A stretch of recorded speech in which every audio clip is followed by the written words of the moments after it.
My pre-adolescent beef with Twilight of all things. I don't think I've ever spoken about my relationship with Twilight on this channel before. I find that very surprising given my penchant for milking the hell out of my own nostalgia, but the truth is that I've never had that much to say about Twilight. Even though I was very intensely into it for about a year, it never felt as genuine as my fixation on things like High School Musical, the Hunger Games series, or even my obsession with the Beatles, which lasted from age 12 to age 18. The embarrassing truth is that I never got into the series because I truly loved it. I got into it because I was an extremely lonely homeschooled kid, and I knew Twilight was popular, and guys, I got into it so I could make friends. That's not to say I didn't have any enjoyment in the books whatsoever. Even though my love for the series quickly dissipated, I remember that time rather fondly. Even while reading the series, I remember being very annoyed with the characters, particularly, of course, Bella Swan. Bella Swan has been read for filth up, down, and sideways across the internet, and I don't plan on adding to it. No, I didn't get annoyed with Bella for how she was written, although as I got older I realized that yes, Bella is a blank slate. I mainly got annoyed with Bella for what I saw as her throwing her life away for some guy. The first time Bella asked Edward to turn her into a vampire, I got mad at her, and I stopped reading the book for like an hour. Even though I was just a kid, I felt like a disappointed mom, or like any viewer with an iota of sense when Topanga gave up Yale for Corey, or how I feel every time I rewatch The Office and Pam gives up art school to be with Jim. Looking back, maybe I was just mad at Bella because she never really explored her own aspirations. I didn't even know what the girl liked outside of being with Edward and reading Wuthering Heights, which, same. To me, it felt like her interest really depended on Edward's interests. And later in New Moon, after Edward ghosts her and Loca starts spending time with Jacob, her interests just depend on Jacob's interests. I wanted her to do her own thing, but more than anything, I was just mad at Bella for wanting to become a vampire because I thought becoming a vampire would be the worst thing that could happen to someone. I mean, I guess killing humans is bad. Like, yeah, people are gonna die. But the thing that really got me was coping with immortality. This was before I was diagnosed with depression, but at that time I still had a lot of early indicators, including an unhealthy fixation on death. I was afraid of death, but I also really looked forward to it. I'd rather die, which I will eventually, of course. I thought life was hard, and I already didn't want to do it anymore, so I looked forward to the fact that it would eventually stop. That was where I found solace in the most uncomfortable situations. The idea of being a vampire terrified me because nothing sounded worse than continuing to live. With that point of view, it's easy to understand why vampire stories where the vampires have a bit of an existential crisis have always been very near and dear to my heart. In some strange way, these high-concept stories about lonely monsters struggling with a centuries-long ennui and no will to live really mirrored my own mindset under the influence of depression and suicidal ideation. So, obviously a content warning is in order, as I'll be talking very frankly about that shit. And how hard it can be to simply want to go on. And if those topics are too heavy for you, I understand. Protect your mental health first and foremost. Now where to begin? Me, immortality, and grief walking side by side. In one of my favorite movies, The Haunted Mansion, no, I'm not joking, Gracie is one of the many ghosts trapped in a purgatory of the mortal realm. During his life, he'd fallen head over heels for Elizabeth, and before the two of them could marry and spend their lives together, Elizabeth died, quite suddenly. Gracie follows suit, not wanting to bother with life if he couldn't spend it with her, but to his horror, his spirit is trapped, and worse yet, Elizabeth is nowhere to be found. By the time the movie begins, Gracie believes he's found Elizabeth reborn as a woman named Sarah, so we don't spend a lot of time dwelling on his grief. But we know that for centuries, he, despite being dead, was forced to continue living somewhat of a life without Elizabeth, to be trapped in a purgatory of never-ending grief. You don't have to scour too far in the history of storytelling to find that depictions of immortality often go hand in hand with eternal grief. Grief for a loved one lost to mortality, or grief for a life you long to live but can't. In Interview with the Vampire, characters are trapped in a perpetual pining for varying reasons. Claudia, the child vampire, mourns the fact that she will never get to grow up. At one point, she sees a beautiful woman with a body that she will never get to have. Claudia takes the woman, kills her, and keeps her body among her dolls, wanting desperately to immortalize and make tangible this simple yet impossible dream of hers. Louis, the protagonist, was sick of living before he even became a vampire, and his apathy only intensifies once he's transformed. The overarching theme of Interview with the Vampire, and a lot of Anne Rice's work for that matter, is that no one wants to live forever, not even the creatures gifted with immortality. Longevity does not dull apathy, it sharpens it. In the Jonathan Cuartas film, My Heart Can't Beat Unless You Tell It To, Thomas, a sickly vampiric teenager, longs to experience life outside. His siblings keep him in, protected from sunlight and strangers who wouldn't understand his condition. Thomas hears the neighborhood kids playing on the street and he longs to be with them, even risking his own life at one point just to get one of them to come over. His efforts yield nothing but destruction, and Thomas is left to mourn a life he will never get to experience,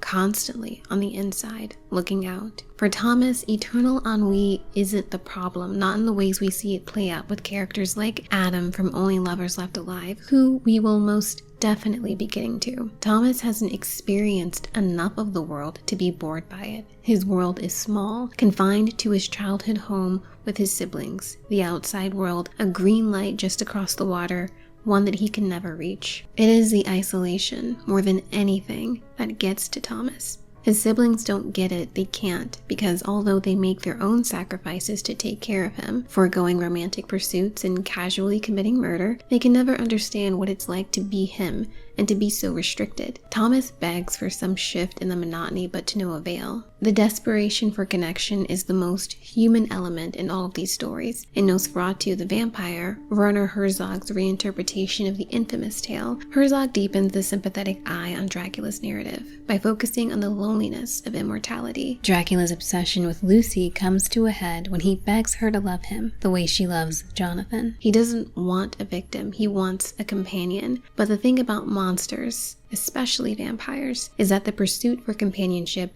creates victims anyway. When we list traits of vampires, most of the things we'll name are cosmetic. Pale skin, sharp fangs. But the most common trait, the thing that all vampire characters have in common, regardless of the physical changes that may be presented in the more experimental stories, is that all of them brood. And they brood hard. I mean, why wouldn't they? They've had centuries to navel gaze and to feel sorry for themselves. Whether it's Angel from early Buffy seasons or Ellie from Let the Right One In, vampires tend to be hopeless and dour. The first thing Ellie says to Oscar in Let the Right One In is that they can't be friends, despite the fact that she very obviously wants to be Oscar's friend. Jag kan inte bli vän med dig. Bara så du vet. But she also understands that a normal life isn't for her. There's a constant murmur of mourning within them over past transgressions and future inexperience. Maybe things have lost their meaning, maybe their psyche is buckling under the weight of this never-ending ennui, or maybe they miss the sun. Wow, I guess we're all vampires when the seasonal depression hits, huh? Can you tell I've had that one in the bank for a while? He who stalks the night longs deepest for the day. Even though all vampires are brooding, when I think of suicidal vampires, there's one that rises above the others. Adam, the rock star vampire in Jim Jarmusch's Only Lovers Left Alive. Even though it's fairly common to see vampires lamenting their immortality and to see many of them eventually sacrifice themselves to the unknown, Adam's journey stands apart from the others. His state of mind is disillusionment, the listlessness he feels as he goes through day after day. It goes beyond brooding. Adam is depressed. I just feel like all the sand's at the bottom of the hourglass or something. Having been alive for centuries, he finds his joy in music and physics and the love of his life, Eve.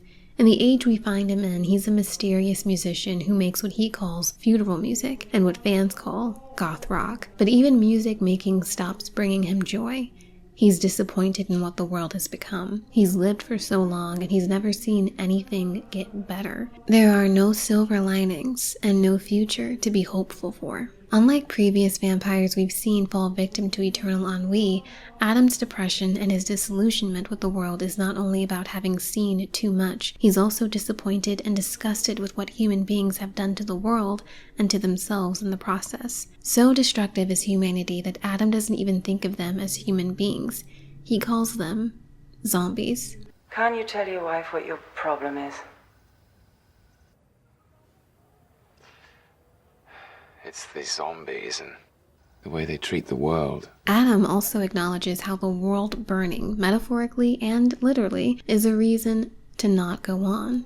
Earth is a ticking time bomb, and soon there won't be anything to reap from it. Stepping into the sunlight. There comes a point in life where you're left to question your identity and your morality.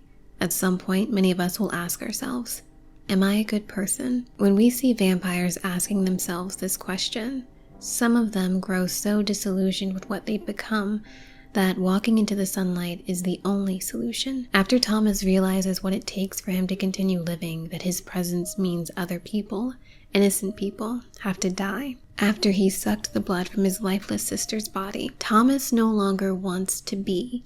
He sees himself as a monster, and perhaps worse, an isolated one. There's no version of his story where he gets to lead a normal life. As a final request, he asks his loving brother to open his window so he can see what the world looks like under the sun. In Suicide and the Gothic, Jeffrey Andrew Weinstock contributed an essay on vampire suicide in media. In this essay, Weinstock says that vampiric suicide usually falls under one of three categories: remorse, martyrdom, and ennui. For my own piece, I want to focus more on the ennui than anything else because, well, depression, but I still want to go over the other two. Vampiric martyrdom and vampiric remorse, where our vampires will see their lives as less meaningful in comparison to human beings. In some films, these humanist vampires aren't so self-sacrificing, but they do make great strides to protect human life. In Twilight, the Cullens think of themselves as vegetarians because they only feed on the blood of animals. In Ariane Louisiez's humanist vampire seeking consenting suicidal person, Sasha struggles to accept her and her family's vampire nature,